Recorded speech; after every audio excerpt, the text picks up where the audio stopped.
Let's start with exercise 1A. Exercise 1A, question number 1. Express minus 64 upon 112 as a rational number with denominator 7. So that means we have to simplify the given rational number so that we should reach to the denominator up to 7. Let's see how to solve. So we simplify it with see, both are getting cancelled with table of 4. 16 fours is 64. So I'm cancelling it with 4. And if we cancel 112 with 4, 4 twos is 8. 3 left. What is left? 3, that is 32. 4 eights is 32. Now again 16 and 28 to be cancelled. Both get cancelled with the table of 4. 4 fours is 16, so we get minus 4. And 4 sevens is 28. So now what we are left with? Minus 4 by 7. As 4 and 7 do not have any common factor other than 1, so this is a simplified form. As well, we were looking for the 7 in the denominator. So we have simplified the given rational number.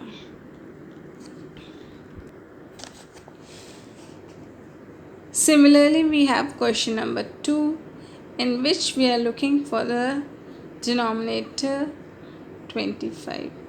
So you can cancel it out and get the denominator 25. Question number 3, then we come to express each of the following rational numbers in standard form.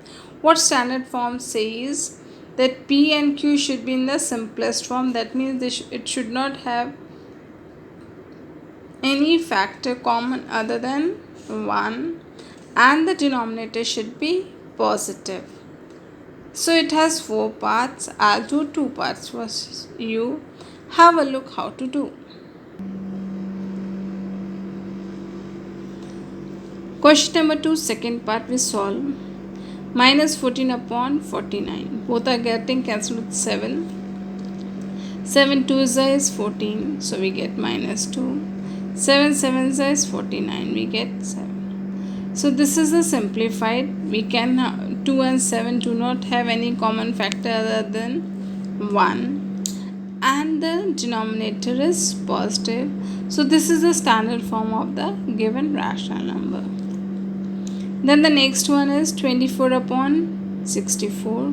Firstly, we simplify it, or we convert it into the lowest term. 8 threes is 24 and 8 eights is 64. Both are getting cancelled with 8. So 8 threes are 24. 8 eights is 64. As 3 and 8 do not have any common factor other than 1, so this is a simplified form. But in standard form, the denominator should not be negative. So we multiply with the negative sign in the numerator as well as in the denominator. So numerator will become negative and denominator will become positive. So this is the answer for your question number 2, third part. So the next remaining 2 parts, that is the first part and the last part, you can do of your own. Then we come to question number 4. Compare the following pairs of rational numbers. Again it has 4 parts. 2 part I'll do for you, the rest 2 you have to do. Question number 4, second part I do for you. The given question is 10 by 11 and 17 by 18. To compare the two rational numbers, we convert the denominator of both the given rational numbers into a like denominator. So we find the LCM of 11 and 18 now. The LCM of 11 and 18, see 11 and 18 does not have any common factor. So that will be the product of 11 into 18. That will give you 198. So 198 is the LCM. So what should be multiplied to 11 to get 198? That is 18. So we multiply in the numerator as well. 18, what should be multiplied with? It should be multiplied with 11. So we multiply 11 in the numerator as well.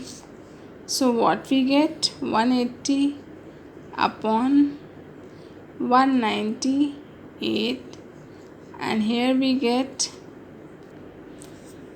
187 upon 198. So if we compare both, which is greater, as the denominator is same, we compare the numerator. So 187 is greater, and then we write the answer in the original fraction, original rational number, that is 11 by 10 is less than 7 by 18. So that means when we are comparing the two rational numbers, we need to find the LCM if they have a different denominator, or we convert them into the same denominator.